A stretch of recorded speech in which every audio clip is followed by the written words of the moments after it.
दो टूक शुरू करते हैं। मथुरा में श्री कृष्ण जन्मभूमि और शाही ईदगाह मस्जिद विवाद को लेकर इलाहाबाद हाईकोर्ट का फैसला आ गया है।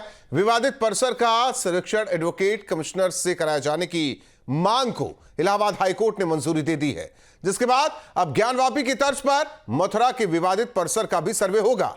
मामले में एडवोकेट कमिश्नर कौन होगा और कब से सर्वे शुरू होगा, इस पर हाईकोर्ट 18 दिसंबर से सुनवाई करेगा। कोर्ट 18 दिसंबर को होने वाली सुनवाई में सभी पक्षों से इस बारे में राय भी मांगेगा और राय सुनने के बाद ही अदालत इस पर अपना फैसला सुनाएगी। अब सवाल यह है कि क्यों अयोध्या काशी के बाद मथुरा पर तकरार है और क्या मंदिर मस्जिद के नाम पर 2024 की सियासत तय की जाएगी। दो टूक में करेंगे चर्चा, लेकिन उससे पहले न्यूज स्टेट के बड़े सवाल। अब सर्वे की तैयारी, मथुरा की है बारी। अयोध्या तैयार, काशी का इंतजार, तो मथुरा पर क्यों तकरार। आस्था का वास्ता, क्या 24 में निकलेगा रास्ता। 2024 का संग्राम, क्या विपक्ष का काम तमाम। आस्था पर चोट, किससे मिलेगा 2024 में वोट। इन्हीं सवालों के साथ मेहमानों से चर्चा, लेकिन उससे पहले क्या कुछ बयान, वो सुनवाते हैं। देखिए, हम लोग हमेशा कोर्ट के फैसले की रिस्पेक्ट करते हैं। जहाँ तक मथुरा ईदगाह का सवाल है, तो आप सब जानते हैं कि ईदगाह कोई आज नहीं बनाई गई है, सैकड़ों हजारों साल पुरानी ईदगाह है। और कभी भी मुसलमान अपनी कोई भी इबादतगाह, चाहे मस्जिद हो चाहे ईदगाह हो, किसी की भी दूसरी ज़मीन पर कब्जा करके नहीं बनाते हैं, क्योंकि उस पर एज पर इस्लामिक लॉ वहाँ पर इबादत करना ही जायज़ नहीं होता है। सर्वे की प्रक्रिया से सत्य को उजागर करने में निश्चित रूप से मदद मिलेगी। इस आदेश का सभी पक्षों को हृदय से स्वागत करना चाहिए, क्योंकि जब किसी चीज की सत्यता का ज्ञान सभी पक्षों को होगा, तभी उसके निर्णय तक पहुंचने में सुविधा रहेगी। मेहमान जुड़े हैं डॉक्टर अवधेश उपाध्याय जी, बीजेपी नेता। अवधेश जी, आपका दो टूक में स्वागत है।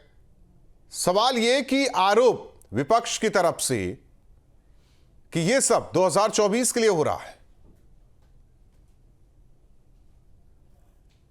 देखिए राहुल जी, जिस तरह से आज इलाहाबाद माननीय न्यायालय ने जो आदेश दिया है, जो अपना फैसला सुनाया है श्री कृष्ण जन्म स्थान को लेकर, बहुत ही सराहनीय है और उसका हम सम्मान करते हैं।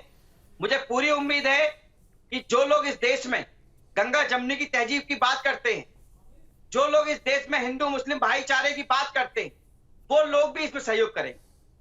इसमें कोई मतभेद वाली बात नहीं है। लेकिन जो बात कर रहे हैं, जो विपक्षी बात कर रहे हैं कि 2024 आ रहा है, उसका रास्ता है। देखिए, 2022 में ज्ञानवापी पर बात हुई थी, उसका भी सर्वे हुआ था, तो उस समय तो कोई चुनाव नहीं था। विपक्षियों के पास तो कोई मुद्दा ही नहीं है, मुद्दा विहीन हो चुका है। आरोप प्रत्यारोप की राजनीति के चैंपियन बन चुके हैं, झूठे वादे झूठे आरोपों के चैंपियन बन चुके हैं। तो देखिए, जिस तरह से माननीय न्यायालय ने आदेश दिया है सर्वे के लिए, बहुत ही सराहनीय है, सम्मानीय है, सम्मान करना चाहिए और सभी धर्म के लोगों को मिलकर इसमें सहयोग करना चाहिए। इसमें कोई मतभेद का कोई कारण है ही नहीं। कहा जा रहा था सब तो शांति से चल रहा है। देखिए, शांति से ही तो चल रहा है। शांति से देखिए, जो याचिका करता है, आपने देखा, उन्होंने याचिका डाली, उस पर सुनवाई हो रही है। सबूतों के आधार पर जो इलाहाबाद न्यायालय है उसने अपना फैसला सुनाया है, उसके आधार पर सर्वे होना है। किसी को दिक्कत होने की तो कोई बात ही नहीं है इसमें। लेकिन दिक्कत हो रही है ना एक पक्ष को। देखिए, विपक्ष की मैंने क्या कहा, विपक्ष को तो कुछ ना कुछ चाहिए। विपक्ष के पास कोई मुद्दा नहीं है कि वो मुद्दा लेकर अपने वोट मांगने जा सके जनता के पास। आपने देखा होगा 3 राज्यों में किस तरह से उनको मुंह की खानी पड़ी है, केवल इसी राजनीति की वजह से। तुष्टिकरण की राजनीति जो करते थे, जो जातवाद की राजनीति करते थे, परिवारवाद की राजनीति करते थे, वो उनकी राजनीति अब खत्म होती जा रही है। अब देश में केवल एक ही राजनीति चल रही है, विकासवाद की राजनीति, जो कि आप देख रहे हैं, पूरा विश्व देख रहा है, पूरा देश देख रहा है। स्वामी दयानंद सरस्वती जी, जो कि हिंदू धर्मगुरु, और फैजल अहमद, मुस्लिम एक्टिविस्ट, हमारे साथ जुड़े हैं बीच चर्चा में। फैजल अहमद साहब, देखिए, जब भी कहीं कोई दिक्कत होती है तो लोग कोर्ट जाते हैं। इस मामले में भी लोग कोर्ट गए और कोर्ट का जो फैसला आया उसे सबको स्वीकार करना चाहिए। न इसे हिंदू मुस्लिम के चश्मे से देखना चाहिए, न मंदिर मस्जिद के चश्मे से देखना चाहिए, न इसे वोट बैंक की पॉलिटिक्स से जोड़कर देखना चाहिए।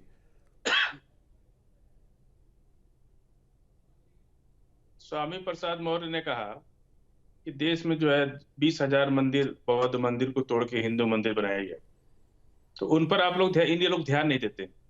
हम तो कह रहे हैं कि 91 वर्शिप एक्ट को खत्म कर दिया जाए और पूरे मंदिरों की जांच हो जाए, पूरे मस्जिदों की जांच हो जाए, जिसका जो निकले वो ले ले।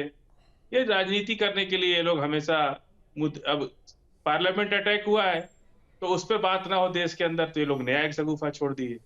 अरे कोई आज पहली बार सर्वे, कितनी बार अमीन का सर्वे हो चुका है। एएसआई सर्वे नहीं है, अमीन का सर्वे, और अमीन का सर्वे जो है प्रॉपर्टी डिस्प्यूट है ये।